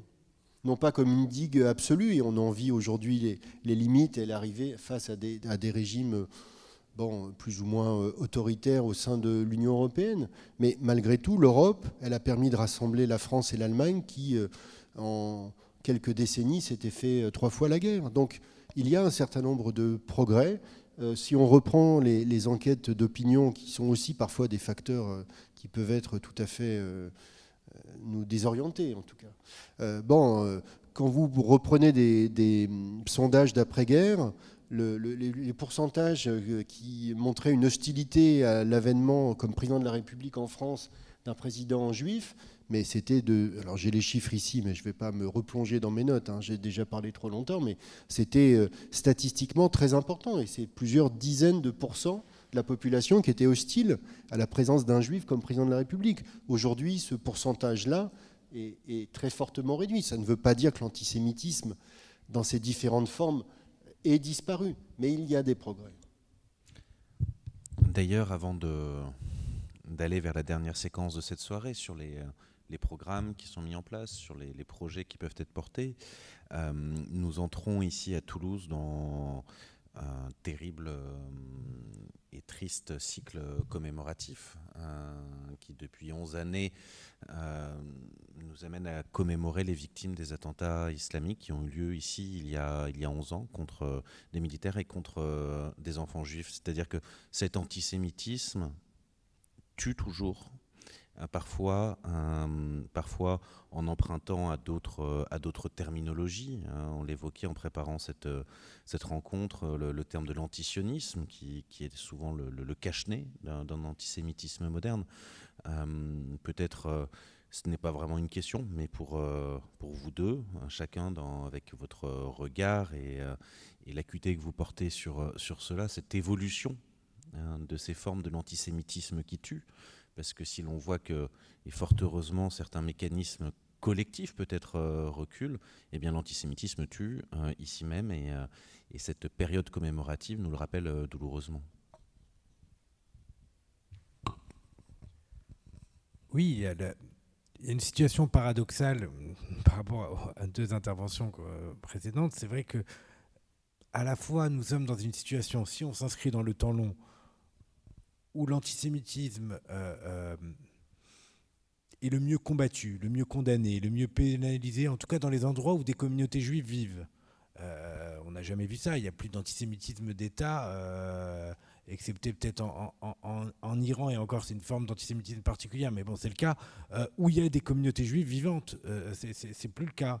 Et on peut porter plainte et on peut le condamner. Et il n'empêche que dans certains de ces territoires-là, où il y a les communautés juives les plus importantes, il y a le retour d'un antisémitisme meurtrier protéiforme. En Europe, particulièrement au nom de l'islamisme radical, mais également, ça a été le cas en Allemagne à Halle, au nom de l'extrême droite, mais c'est surtout au nom de l'antisémitisme islamiste radical. Et aux États-Unis, pour la première fois, plusieurs crimes antisémites au nom de l'ultra-droite. Donc deux endroits, la France, l'Allemagne moins, mais la France en tout cas et les États-Unis, où il y a des communautés juives importantes. Et où l'antisémitisme est dans l'opinion publique au plus bas de son histoire. Parce que c'est vrai que dans les années 40, mais même moi j'ai été frappé, c'est un extrait dans le film, Dossier de l'écran de 1968 avec Elie Wiesel, un sondage sur l'élection d'un président juif, est-ce que ça vous dérange ou pas? Là il y avait plus de 40% des Français, on est en 68. Mais aujourd'hui, on n'a jamais été aussi bas. Dans ce sondage-là, si on voit à travers l'histoire, on n'a jamais été aussi bas. Donc il y a une situation très paradoxale avec c'est non pas le retour d'un antisémitisme meurtrier, mais avec l'expression d'un antisémitisme meurtrier qu'il est difficile à combattre et qu'on aurait tort de croire que le combat mené contre l'antisémitisme est le même lorsqu'il s'agit de s'attaquer à ceux qui veulent lui faire prendre une dimension criminelle et à ceux qui sont à l'état de préjugés ou d'agression ou de violence. Ces différentes formes d'antisémitisme dont les moyens à mettre en place pour lutter sont différents, sont complémentaires, et à chacun de jouer sa partition. Mais voilà, mais croire que les dispositifs, mais ça, moi, c'est moins mon cœur de fabrique, c'est moins mon cœur de fabrique, je sais pas mon métier là, mais les dispositifs pédagogiques permettent de lutter contre l'antisémitisme, mais croire simplement dans les dispositifs pédagogiques pour lutter contre l'antisémitisme meurtrier serait une erreur, et vice versa. Donc voilà, donc c'est des combats très différents. Le combat contre l'antisémitisme meurtrier n'est pas simplement à mener de manière à combattre l'antisémitisme. Voilà ce que j'aurais voulu ajouter. Alors vous êtes Olivier, vous... Non, mais moi je souscris 1000 fois à ce qui vient d'être douloureusement rappelé par Jonathan. Et c'est vrai que cette complémentarité des moyens de riposte et de défense, et ça a été rappelé, et je pense qu'on ne peut pas ne pas le faire encore ce soir, c'est que c'est pas seulement pour protéger les Juifs. C'est-à-dire non seulement il faut protéger les Juifs parce que cet antisémitisme est toujours insupportable, mais c'est parce que ce sont les fondements même de la République et de la démocratie qui sont en vérité visés. Donc ce n'est pas un combat égoïste, c'est un combat pour la République et pour la démocratie. C'est ça que je voulais dire. Alors effectivement, on ne peut qu'être d'accord. Alors, le temps passe finalement assez vite. On avait prévu de laisser un temps où vous pouviez vous aussi échanger directement avec Jonathan et avec Olivier. Donc je vais essayer de faire un enchaînement qui permette quand même de passer un peu de temps sur la dernière partie qu'évoquait Antoine tout à l'heure. On s'est quand même dit qu'on allait parler d'éducation, pédagogie, de mémoire, de transmission. Alors peut-être Jonathan, puis Olivier ensuite. Depuis 30 ans, l'historiographie sur le nazisme, la Shoah a fortement évolué. Il y a de nouvelles générations de chercheurs, d'historiens. Est-ce que désormais le souci de pédagogie, de transmission succède au travail scientifique d'établissement des faits historiques? Autrement dit, est-ce que tout ce qu'il y avait à faire sur le plan de la véracité historique, de la collecte des informations est fait? Et est-ce qu'on passe vraiment un peu plus à une dimension pédagogique, transmission? Alors, je n'ai pas cette impression, mais je n'ai pas beaucoup travaillé la question de l'historiographie et de l'histoire de la recherche sur la question de l'antisémitisme. Je peux par contre témoigner de ma place, c'est-à-dire c'est quelqu'un qui a fait un documentaire sur l'histoire de l'antisémitisme et qui a eu un constat assez paradoxal. À la fois le livre qui est là en vente ici de Polyakov sur l'histoire de l'antisémitisme reste, alors qu'il date des années 50 pour le début, 60 pour la fin, reste 40 ans après la référence, la somme où il y a un travail de synthèse et de recherche impressionnant, et à la fois, et c'est tant mieux dans le film, on donne la parole à des personnes qui viennent de faire des recherches et des découvertes il y a peu de temps. le fameux nez juif, pour faire le lien avec le début de l'intervention dont je parlais, découvert par une historienne américaine, Sarah Lipton, en visitant le Louvre sur un coffre reliquaire, qui est la plus ancienne représentation connue d'un nez crochu, ça date d'il y a quelques années. Donc on n'est pas au bout des recherches, on ne le sera pas. Et la dimension pédagogique, est-ce qu'elle est plus importante aujourd'hui qu'il y a 10 ans, qu'il y a 15 ans ? Je ne serais pas non plus en mesure de le dire, ni de le représenter. Par contre, est-on en mesure de constater les résultats du travail d'enseignement et de pédagogie ? Ça, il y a beaucoup de sondages qui montrent que oui, la connaissance, notamment auprès des jeunes, est beaucoup plus importante aujourd'hui qu'il y a 10 ans, qu'il y a 15 ans, sur le passé antisémite de l'humanité. Voilà. Et particulièrement de la France, en tout cas dans les sondages qui sont portés. Mais je ne suis vraiment pas spécialiste. Olivier pourra amener des éléments que je n'ai pas.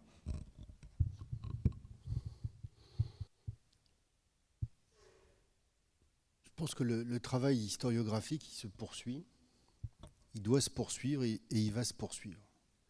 Et on étudie encore aujourd'hui l'Antiquité et on redécouvre et on relit.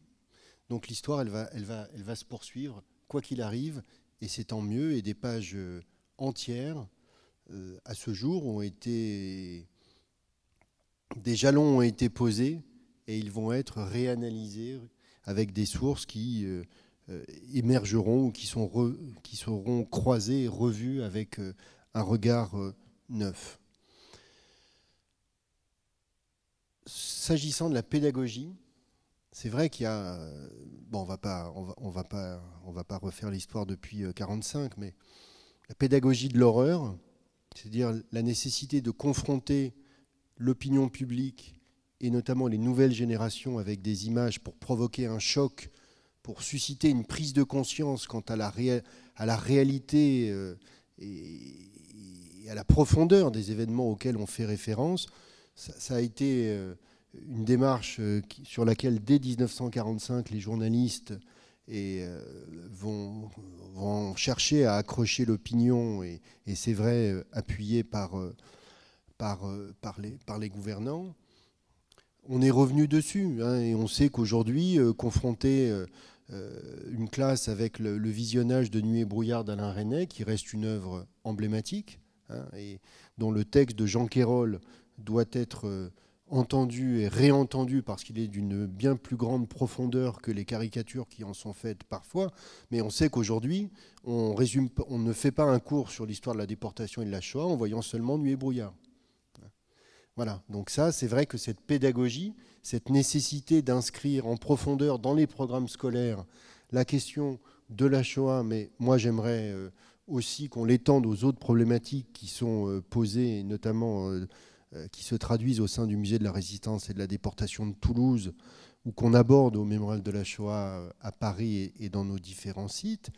Elle vise à aller au-delà et à réinscrire dans un contexte historique la Shoah, pour parler de l'antisémitisme et du génocide, mais en insistant aussi sur les questions qui ont trait au système concentrationnaire dans son ensemble, qui, redisons-le, c'est pas parce qu'on parle de la Shoah qu'on parle du système concentrationnaire, et c'est pas parce qu'on parle du système concentrationnaire qu'on parle de la Shoah. Et la légitimité de l'un et de l'autre sont à défendre, mais qu'il ne faut pas non plus écarter les questions comme celle de la résistance au prétexte que pendant des décennies, les programmes, l'opinion étaient saturés par la mise en avant de la résistance.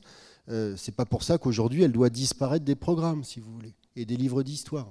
Donc il y a des points d'équilibre à trouver, et c'est vrai qu'on peut avoir le sentiment que parfois le curseur va dans tel ou tel sens, et qu'un peu plus de mesure, et c'est-à-dire de compréhension des phénomènes et de restitution à l'opinion, et notamment aux nouvelles générations dans les salles de classe, mériterait d'être réaffirmées. Les nouvelles générations, mais et je sais que c'est notamment une part de vos missions au Mémorial de la Shoah, mais nous aussi au musée et de tous les partenaires qui sont engagés. Et Jonathan aussi, de mon avis, du projet. Est-ce qu'on n'a pas tendance à parfois limiter trop facilement la question de l'enseignement, de la transmission et de l'éducation autour de l'antisémitisme, de la Shoah et des persécutions aux jeunes générations? Comment est-ce qu'on s'adresse finalement à l'ensemble d'une population? Alors je sais que c'est un sujet pour une soirée tout entière et encore peut-être même un cycle, mais je me permets de la poser même à titre professionnel, parce que je crois que c'est des choses qui nous habitent aussi. Quelle est la place pour la commémoration au cœur de ça? Quelle est la place pour ces projets grand public qui ne sont pas que des projets pédagogiques dans un cadre scolaire ou dans le cadre de projets portés par des institutions travaillant avec la jeunesse? Allez, 3 minutes. Hein. Non, mais ce serait... c'est beaucoup faire porter sur les épaules de la jeunesse que de la prendre pour unique destinataire de nos politiques ou de l'action de nos institutions. Je pense que c'est un levier particulier, c'est un des outils dans la transmission et dans l'éducation. Et qui, en plus, ne doit pas se cantonner. Enfin, je pense qu'il faut aussi insister là-dessus. C'est une soirée sur l'antisémitisme et sur la Shoah. Mais redisons-le, c'est-à-dire de quelle manière aujourd'hui les Juifs sont inscrits dans les programmes scolaires. C'est les Hébreux dans l'Antiquité, c'est l'affaire Dreyfus et c'est la Shoah. C'est aussi, si on prend un peu de recul, un peu limité. Et face aux défis qui nous ramènent aux questions liées à la citoyenneté, à la laïcité, c'est apporter des biais de compréhension qui ne permettent pas vraiment d'aller, à mon avis, sur les objectifs qui sont les nôtres. Bon. Donc la jeunesse, c'est un levier particulier, c'est une cible, mais le mot est pas du tout adapté. En tout cas, c'est un public vers lequel il faut aller, mais c'est un public parmi d'autres. Et il faut lui parler de l'antisémitisme, il faut lui parler de la Shoah, mais il faut aussi lui parler d'autres choses.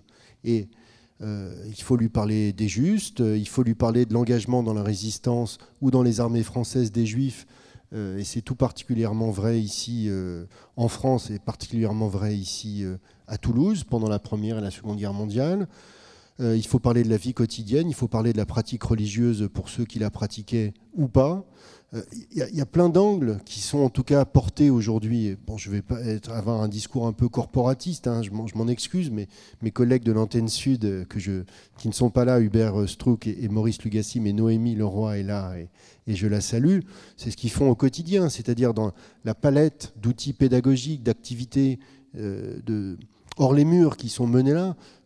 On parle évidemment de ces thématiques qui nous ramènent à la Seconde Guerre mondiale, mais je le dis avec un spectre plus large, mais on parle aussi de la lutte contre les préjugés et les stéréotypes. Et là, ça n'est pas que l'antisémitisme qui doit être combattu, c'est bel et bien ces questions du racisme, de la xénophobie qui sont travaillées. Ce combat contre le complotisme, c'est pas seulement de quelle façon... Soral et les autres voient les Juifs, c'est aussi de voir et de décrypter et de démonter cette vision du monde qui est portée par ceux qui aujourd'hui sapent les fondements de la République et de la démocratie, en contournant justement les principes républicains. Voilà, donc je ne sais pas si j'ai bien répondu, mais en tout cas, action vers les nouvelles générations, oui, mais évidemment pas en limitant nos activités à elles. Je dirais aussi, on le voit à l'image de la composition de la salle ce soir, le public il est divers, de différentes générations. Certains ont une histoire et un lien avec cette histoire, d'autres non, direct ou indirect, et pourtant on est tous ensemble, réunis ce soir. Donc voilà, moi je pense que c'est aussi cela, faire société, faire nation. C'est à la fois se tourner vers les nouvelles générations, parce que ce sont ceux qui demain seront... aux commandes, qui nous remplaceront, mais c'est aussi ce monde à eux qu'on leur lègue, qu'on leur prépare, dont ils ne sont pas responsables et qu'on se doit, je crois, de leur laisser dans le moins mauvais état. Alors, Jonathan, tu veux... Vas-y. Je partage bien sûr ce qui vient d'être dit, et particulièrement sur le fait de ne pas s'adresser particulièrement à la jeunesse, mais de considérer que tout message qui doit être porté doit l'être en ne regardant pas son interlocuteur comme un jeune. Et je pense que d'ailleurs ce qui touche le plus la jeunesse, mais ça ne doit pas être l'objectif, c'est lorsqu'on leur parle comme on parlerait à quelqu'un d'autre, ou lorsqu'ils sont associés à un événement avec les autres. Et je pense que par exemple... multiplier les programmes destinés uniquement à la jeunesse, je parle par exemple dans les programmes audiovisuels, serait une erreur. Et par exemple, donc il y a eu des études qui ont été faites sur la réception du documentaire L'histoire de l'antisémitisme, qui d'ailleurs a un élément important, c'est qu'il a été, c'est un des documentaires qui a été les plus vus, achetés en VOD là, sur la plateforme d'Arte, ce qui montre que le sujet intéresse grandement et que les gens veulent du contenu et sont prêts à regarder, hein, et un de ceux qui a été vu sur la durée le plus importante. Donc ça dit quelque chose aussi de l'état de la société par rapport à l'antisémitisme. Et dans les études, les jeunes aussi l'ont regardé beaucoup plus longuement que beaucoup d'autres documentaires. Et dans la fabrication du film, donc voilà, moi je témoigne de ma position, dans la fabrication du film, jamais on était attaché à l'idée de se dire notre objectif c'est de nous adresser aux jeunes. Et particulièrement, parce que c'est la question qui m'a souvent été posée, on utilise des images d'un jeu vidéo qui s'appelle Assassin's Creed de Ubisoft pour venir illustrer des périodes de l'histoire. C'est le jeu vidéo qui fait des reconstitutions 3D les plus abouties.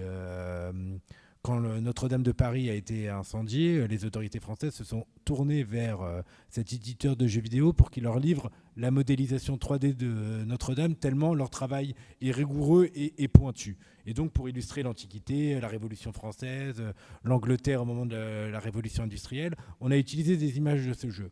Et tout le monde disait « Ah, vous avez utilisé les images du jeu pour vous adresser aux jeunes ». Alors que tant mieux si ça a permis aussi d'associer les jeunes au visionnage du documentaire. Mais non, on a utilisé les images de ce jeu parce que, bon, ça peut rentrer, parce que pour nous, ça nous semblait pertinent d'illustrer de cette manière-là, avec ces images-là, plus qu'avec des tableaux de peinture.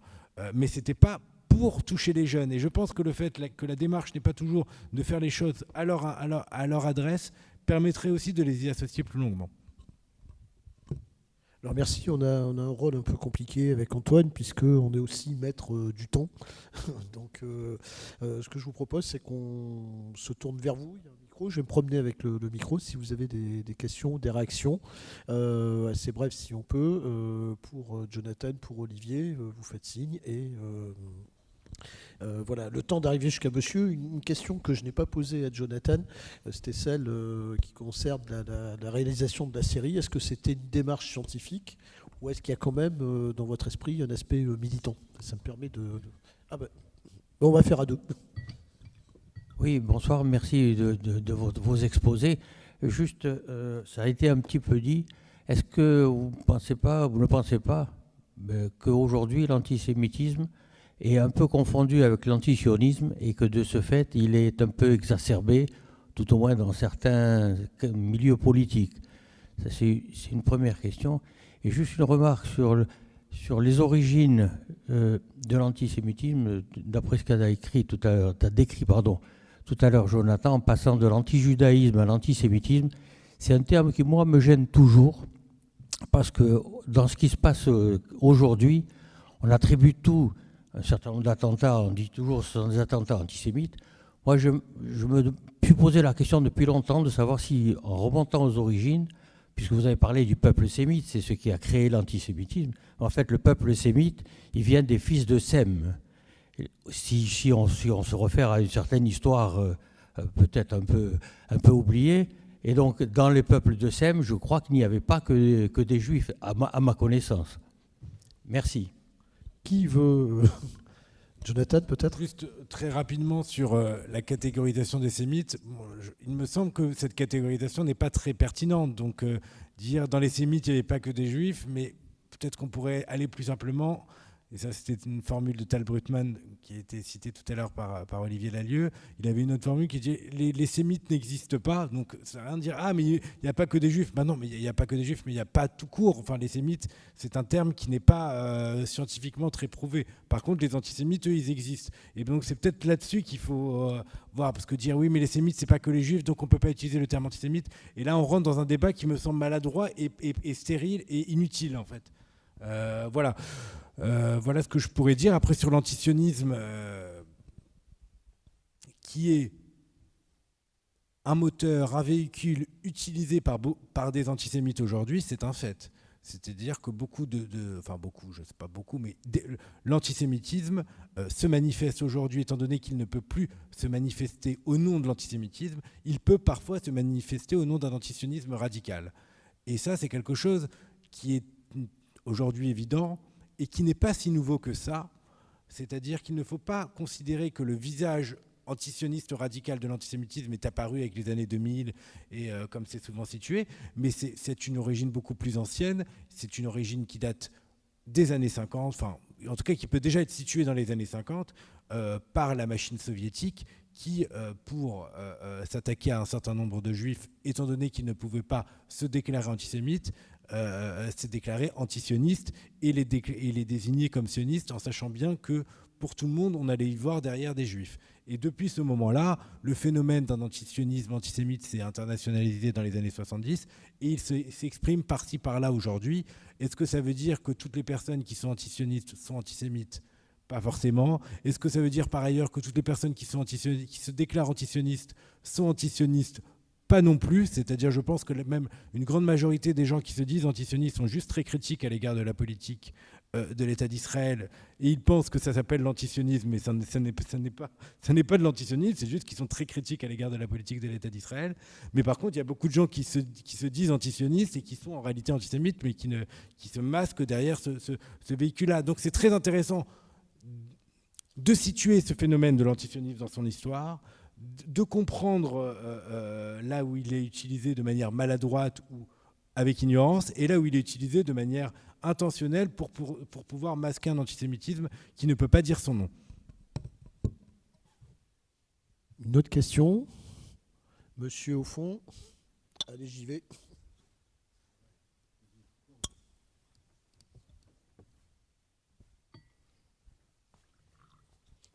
C'est bien de faire de l'exercice quand on a été assis pendant 2 heures.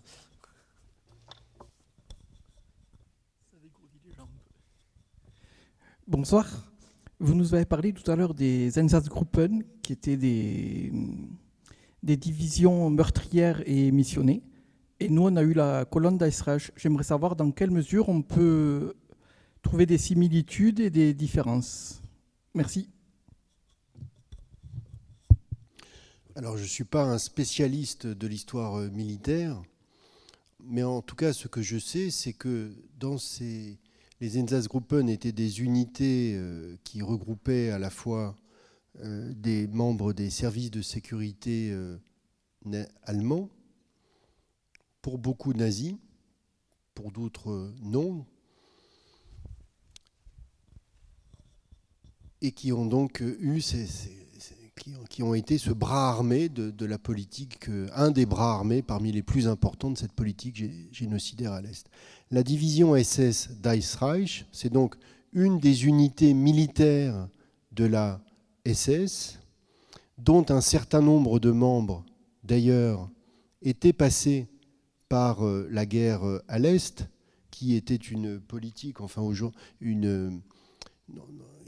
qui ont été parmi les opérations militaires les plus terribles.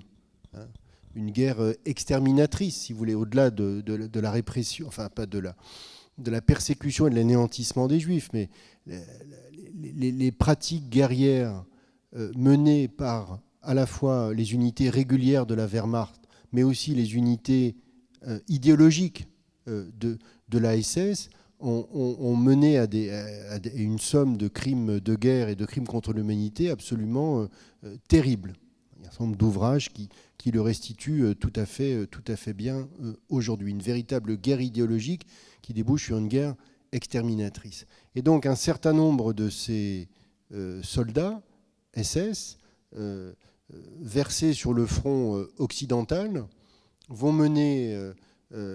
mettre en pratique un certain nombre d'actions et de pratiques qu'ils avaient utilisées à l'Est, qui jusqu'alors sur le front occidental étaient relativement contenues, avec cette idée que l'occupation de la France ne ressortait pas des mêmes principes idéologiques que ceux qui étaient menés dans la guerre à l'Est.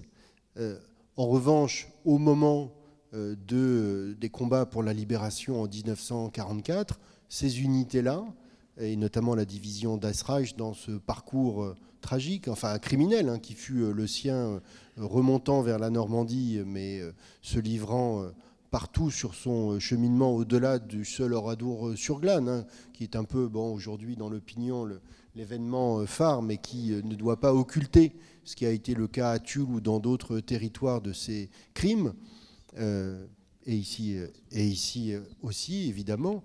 Donc voilà, donc ils sont porteurs de ces pratiques et de la mise en œuvre de cette politique de terre brûlée qui a été leur quotidien à l'est de l'Europe depuis 1939 et qui, dans le contexte du combat contre les forces alliées et de la montée en puissance de la résistance, vont être menées ici également en France et notamment dans la région ici à Toulouse.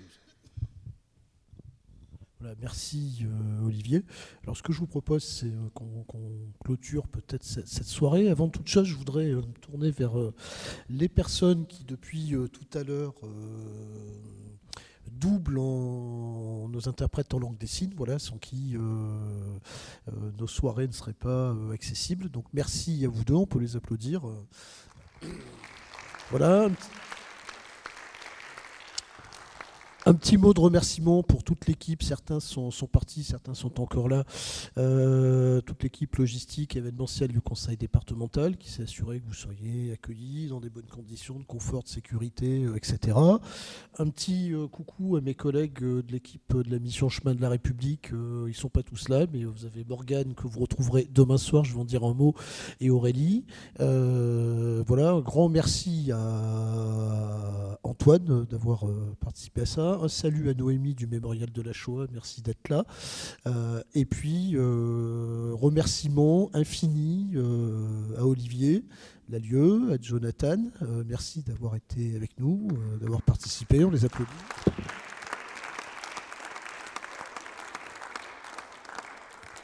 Deux mots, si vous le permettez, sur la suite des rencontres pour l'égalité, puis après des choses intéressantes qui sont en train de se passer. Enfin, il se passe toujours quelque chose d'intéressant au musée de la Résistance et de la Déportation. D'une part, vous pouvez retrouver dans tout le programme des rencontres pour l'égalité, je croyais qu'il y avait sur haute-garonne.fr. Demain soir, dans cette même salle, une soirée consacrée à la thématique hétéronormativité et préjugés, avec la présence de Michael Durand, sociologue. Physiquement ou en visio, il y a quelques grèves, donc on ne sait pas encore, mais il sera là, dans tous les cas, qui sera entouré de Pride et d'Act Up. À venir, une émission qu'on va enregistrer également demain après-midi de radio qui sera accessible sur Radio Localitz, la radio web. Jeudi soir, toujours ici, on se retrouve avec Benedetto Zacchiroli, qui est le président de la Coalition internationale des villes contre le racisme, dont est membre le conseil départemental de Haute-Garonne, et qui sera entouré de Camille Toveron et de Louise Savry, toutes les deux chargées de mission au CNCDH et qui travaillent sur notamment tout le rapport et le baromètre mis en place par le CNCDH sur l'état du racisme en France, donc un autre débat. Voilà, on fera un petit break vendredi, et samedi, vous êtes invités à nous retrouver toute la journée à partir de 11h jusqu'à 19h, Square Charles de Gaulle, pour le village Ensemble pour l'égalité, avec une bonne partie des associations partenaires des Chemins de la République avec qui on travaille toute l'année. Ils ne seront pas tous là, mais il y en aura beaucoup, et avec des forums et en plateau radio toute la journée, des interviews, des débats, des échanges, etc. Voilà, et puis je vais laisser la suite à Antoine, donc merci à vous. Une conclusion très rapide pour vous inviter toutes et tous à venir au musée, voir notre superbe exposition consacrée aux photographies de Michael Kenna, L'ombre de la lumière, réalisée par notre excellent commissaire d'exposition Thomas Fontaine. Vous dire que sur la thématique de ce soir, vous aurez le 27 avril, Tal Brutman, en partenariat avec la librairie Ombre Blanche pour son album, son très beau livre sur son album. Et le lendemain, vous retrouverez Tal Brutman, mais cette fois-ci avec Laurent Joly, toujours en partenariat avec Ombre Blanche, mais au musée, et en partenariat pour cette soirée avec le Mémorial de la Shoah, pour un ouvrage à paraître prochainement de Laurent, qui dirige un ouvrage collectif aussi sur la Shoah en France et les sources de l'histoire. Vous dire aussi que sur ces questions, nous avons discuté en préparant cette soirée avec Jonathan et nos amis du Mémorial de la Shoah. Un projet est en train de se construire autour de la création dans un maquis du Midi toulousain de l'Union des étudiants juifs de France. Et on vous en dira plus dès que le projet aura terminé sa longue maïeutique, mais qui n'en sera que très riche. Donc tout ça pour vous dire à très bientôt au Conseil départemental, au Musée de la Résistance et de la Déportation, avec nos amis du Mémorial de la Shoah, partout où on parle histoire et mémoire.